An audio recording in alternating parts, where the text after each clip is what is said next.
en las horas de definición en Juntos por el Cambio, lo cual es lógico porque venimos de semanas muy tensas y de muchas negociaciones y porque también, digamos, las fechas empiezan a premiar un poco. Hoy yo creo que es un día decisivo porque arrancó la mañana con la oficialización de Manes como candidato en la provincia de Buenos Aires, algo que iba a ocurrir ayer y se postergó para hoy.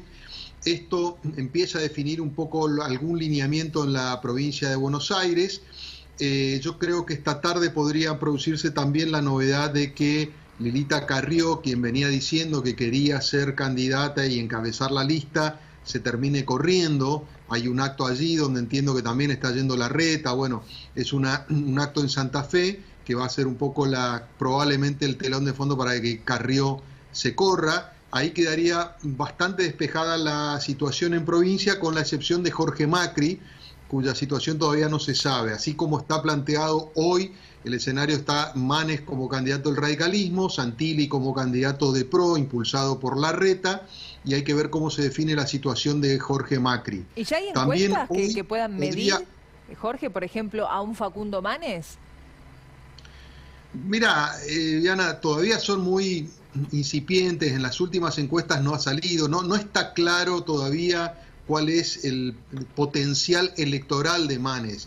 Está claro que es una figura que tiene un nivel de conocimiento importante en ciertos sectores, hay sectores que no lo conocen, claro. Y tiene un potencial que todavía tiene que desarrollar. Él hasta ahora nunca se ha parado como un candidato, se ha, digamos, parado como una figura del mundo de la ciencia, de la medicina, muy prestigioso y conocido por sus exposiciones, por sus libros, pero bueno, después la campaña te exige a una serie de definiciones más concretas, específicas, a meterte muchas veces en debates y en discusiones. Eso es lo que yo creo que es la cuenta pendiente de Manes. En el caso de Santilli es al revés, es una figura conocida, aunque en la provincia de Buenos Aires está haciendo una mudanza riesgosa. Hay que ver si de alguna manera el experimento que está queriendo hacer Larreta, que es trasvasar el modelo capital al conurbano, para que de alguna manera esa imagen que tiene la gestión de capital irradie sobre el conurbano y a partir de ahí construir la candidatura de Santilli, con lo cual yo creo que va a ser una disputa donde todavía no tenemos elementos claros para ver qué puede ocurrir. En todo caso, yo creo que lo que va a pasar es que puede llegar a ser una interna interesante, que va a darle un atractivo a la PASO que en general no tiene, y que en todo caso puede llegar a condicionar de alguna manera al Frente de Todos, que se encamina a tener una lista única, porque en general cuando estás en el gobierno se ordena desde arriba, pero por ahí, ante la perspectiva de que uno tiene PASO y el otro no, por ahí inventan una PASO, ¿no? Yo estoy viendo un poquito, por ejemplo, el camino que hace Berni como muy contestatario dentro del espacio, y digo, por ahí pueden armar una interna en ese sentido. Hablando de se supone Berni, dijo que no. en esta pantalla que el presidente ya pidió su renuncia varias veces. Todos los días piden la renuncia, sí. Dijo Berni. Sí, está muy crítico, pero bueno, también es cierto que la interna no es buena en términos de que te expone esto, ¿no? O sea, le das un espacio a Berni para que todos los días critique al gobierno. El otro dato que quería comentar, para así completamos un poco el tema de Juntos por el Cambio, me da la impresión de que esta tarde puede haber definiciones también en el tema de capital. Claro. Ayer estaban muy cerca de cerrar un acuerdo para que Vidal encabece la lista. La difusión de esa proximidad del acuerdo terminó haciendo implosionar o demorando el anuncio. Me da la impresión de que hoy podemos tener novedades también en ese sentido, en una especie de acuerdo entre Patricia Bullrich y Vidal Larreta. Sería que Patricia Bullrich, el acuerdo, en principio por lo que se conoció ayer, Vidal encabezaría la lista, Patricia Bullrich no sería candidata y pondría un nombre de ella, que algunos dicen es Fernando Iglesias, como número 2 en esa lista.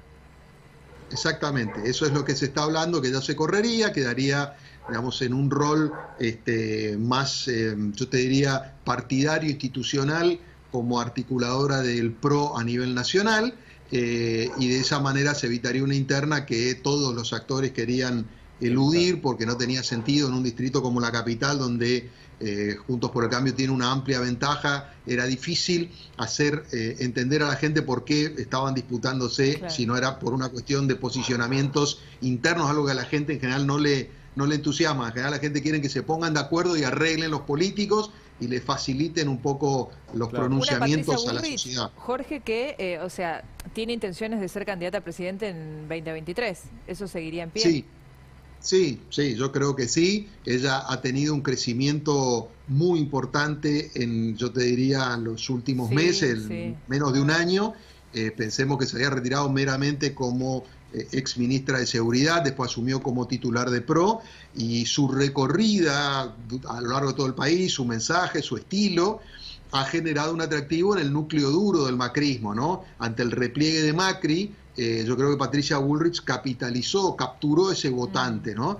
Entonces yo creo que sus expectativas presidenciales siguen vigentes y que en todo caso habrá que ver cómo ella se acomoda a esta situación, porque también es cierto, el que en estas circunstancias va a estar apostando más es Larreta. Larreta va a tener una partida en Capital donde probablemente la pueda ganar, pero es muy importante cuántos votos obtiene. Digamos, tendría que tener un resultado muy holgado, y también está apostando fuerte en provincia a través de Santilli. O sea, Larreta está jugando una parte de su capital en esta elección, debería ganar con Santilli la interna Manes y después de hacer una elección, no sé, digo ganar, pero muy digna frente al oficialismo, ¿no? Entonces, tiene desafíos muy importantes. Yo creo que en todo caso Patricia Bullrich va a esperar, va a articular de atrás si es que este acuerdo se concreta, y en todo caso ver cómo queda parado quien hasta ahora es su principal rival, que es Larreta. Jorge, y en el oficialismo se complicó el panorama económico y sanitario, ¿no? Digo, en los últimos días pensaban que le iban a llegar mejor a las PASO, pero parece que el horizonte no es tan claro. Bueno, yo creo lo mismo, Daniel, porque hasta hace no más de 10 días, yo te diría, en el oficialismo, en el gobierno en general, había una enorme expectativa porque estaban bajando los niveles de contagio, empezaron a llegar vacunas en una gran cantidad y se le reinstaló la problemática de la pandemia a través de el tema de las segundas dosis, porque empezaban a vencerle los plazos de los que habían recibido la primera dosis y no estaban recibiendo, sobre todo en el caso de Sputnik. Entonces, eso que era un problema, digamos, postergado, empezó a hacerse realidad. Y por otro lado, el tema de la variante Delta. Estas dos cuestiones hicieron que esta semana se reinstalara muy fuerte otra vez el tema de la pandemia en términos políticos. Claro. Por eso el gobierno tomó una serie de decisiones para tratar de resolver o enfrentar estos problemas, ¿no? El primero fue el tema de la decisión respecto de la combinación o no de distintas marcas de vacunas para la segunda dosis. Ahí los especialistas le marcaron al gobierno que por arriba de los 40 años lo conveniente es terminar de dar la segunda dosis correspondiente a la marca que habían recibido la primera, pero bueno, se empezaron a habilitar estudios para ver el cruzamiento de marcas. El otro tema que se adoptó fue el tema de las restricciones a los ingresos al país de aquellos que habían viajado por el temor a la variante Delta, y la tercera fue la de ayer, la firma del decreto para poder habilitar, digamos, remover los obstáculos legales para contratar a los laboratorios norteamericanos. Todo esto da cuenta de la preocupación del gobierno por tratar de volver un poco a esa situación, digamos, de que la variable pandemia no pegue tan fuerte y llegan a la cuestión electoral en mejores condiciones.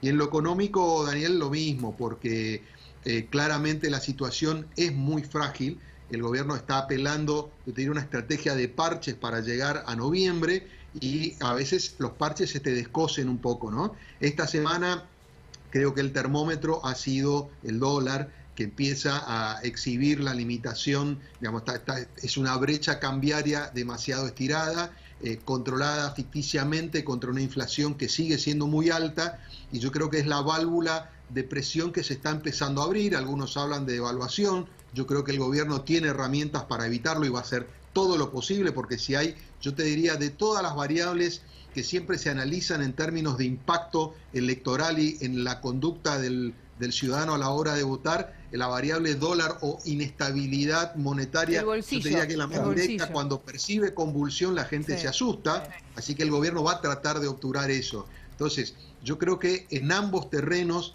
va a tener un tránsito. Pensemos, estamos recién entrando en julio, faltan 2 meses y medio para las PASO, y después 2 meses más para la general, ¿no? Con lo cual es una eternidad para los tiempos como corren en la Argentina. El tiempo es relativo. Que es día a día. En Argentina corre más rápido que en otros lados. Sin duda. Gracias, Jorge. Un placer tenerte por aquí, ¿eh? Buen sábado. Igualmente, muchas gracias a ustedes. Gracias, Jorge. Recién hablaba del efecto pandemia, ¿viste? Sí. Claro, porque el gobierno también debe estar analizando eso, que quizá la llegada de más vacunas nos permitan tener un poquito más de libertad. Siempre